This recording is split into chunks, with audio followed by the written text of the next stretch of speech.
Namaste. Today in this video of mine, I'm going to be talking of fears. Fears in little children.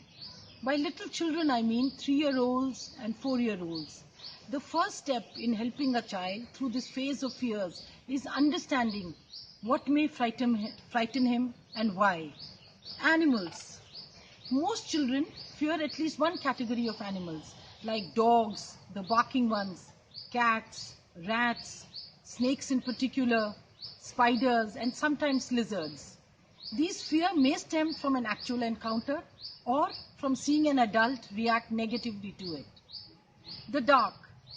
When the room is dim and shadowy and the child is all alone in a big bed, all sorts of scary things can go on in his head. You will know that this fear has crept into your child when he starts using postponing tactics. For example, glass of water please. Can I go to the washroom just once? One more story please. 3. Nightmares. A fear of the dark is often compounded by nightmares. Children are young and they do not understand that dreams are not real. They need your reassurance. They actually feel that the creature who's been disturbing them and scaring them in their dreams could actually appear in real life too. Schools, the most important of all. Going to school for the first time can be extremely daunting and traumatic for the child. Suddenly he's thrown in a world of new people, strangers, aliens. He has to interact with all of them without the help of his parents. Some children sail through it, but most children experience at least moderate amount of separation anxiety, which they are likely to express by crying and whining. In severe cases, they may just refuse to go to school, feign illness, cling, beg, complain that the teacher is not good or that other children in the school are teasing him. You need to talk to the teacher about it. Also, when we talk of the school, we need to understand one thing. Is it the fear of school that is driving him crazy or fearful, or is it the fear of leaving home? Now, if it is fear of leaving home, then the mother has to watch her own body language. Is the child picking on your anxiety? Make your goodbyes as brief as possible. The longer you stretch, the more emotionally charged your child will be and melodramatic. Not good for you, not good for the child, and not good for the school. All schools want children coming to schools in a happy state of mind. They want the children to go back with good memories. Now, if it is fear of going to school, then you need to identify what could be the reasons. Is he getting bullied? Are some big children troubling him in the bus? Is he toilet trained? Can he eat his tiffin independently?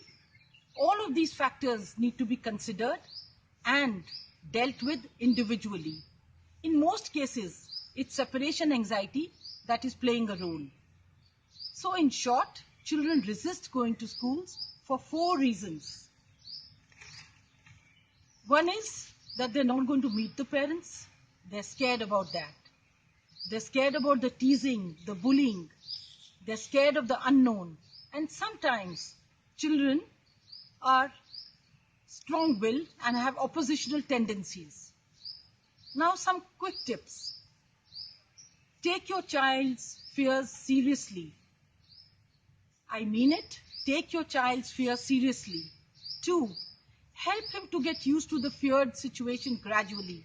For example, if he's scared of the dogs, narrate interesting stories about friendly dogs.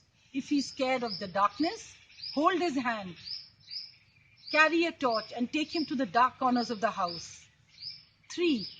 Do not please dismiss his fears by saying, "Don't be silly," or "When will you become a big boy?" Do not tease him about his fears. 4. Don't handle his fears by avoiding it. Help him to master it. The fear of the child will get abated if he can control over it. For example, he can close his eyes, he can take a deep breath, or he can switch off the TV if he thinks the cartoon film is very scary. Finally, Your child must know that some fears are appropriate and that he needs to protect himself from the dangers, like not touching a hot stove or running and crossing the road. Now, most of the fears that I mentioned today are very common, prevalent in all homes. No big deal. Children will experience it and they will also get over it. But if it persists, then you need to talk to the school, you need to talk to the teacher, you need to talk to the counselor. They have wealth of information and I'm sure they would be able to help you and your child. That's all for now. Goodbye. Stay indoors, stay healthy. In my next video, I'm going to be talking of parenting styles. The kind of parent you are and the kind of child you've got. The kind of parents you've had and the kind of person you've turned out to be. Extremely informative, eye-opener and interesting. Bye-bye.